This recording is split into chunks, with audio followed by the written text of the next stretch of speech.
Therefore, from what has been shown above, we can gather how human beings are reduced to higher causes and are not acted upon by chance. For the choices and movements of the will are directly arranged by God. But human knowledge belonging to the intellect is ordered by God through the mediation of angels. But those things which pertain to corporeal things, whether they be interior or exterior, coming to the use of man, are dispensed by God through the mediation of angels and heavenly bodies. The reason for this is generally the same. For everything multiform and changeable and capable of failure must be reduced, as in the beginning, to something uniform and immovable and incapable of failure. But all that is in us is found to be multiple, variable, and fallible. For it is clear that our choices have a complexity, since they are chosen in different ways and by different people. They are also changeable, both because of the lightness of the mind, which is not established in its last end, and also because of the change of things which surround us outside. Now that they are fallible, they bear witness to the sins of men. But the divine will is uniform, because by willing one thing, it wills all other things, and immutable and indefatigable, as was shown in the first.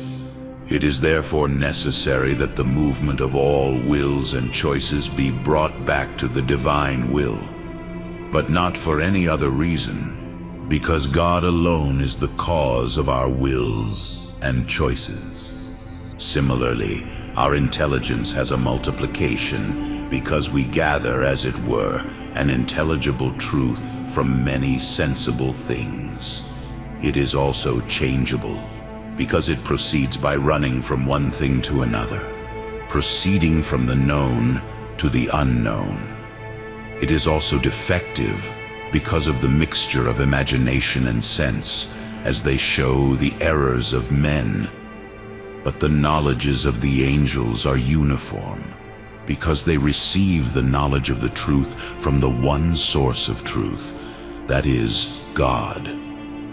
It is also immovable, because they do not run from effects to causes or the other way around, but with simple observation they look at the pure truth about things. It is also indefectible, when they look at the very natures or quiddities of things by themselves, about which the intellect cannot err, just as the senses cannot err about their own sensibility.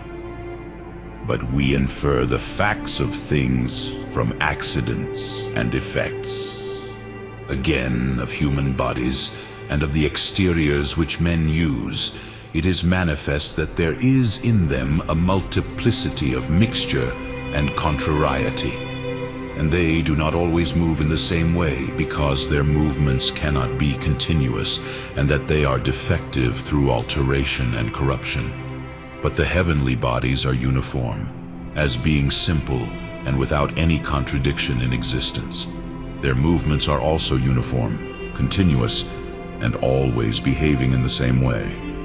Nor can there be corruption or alteration in them.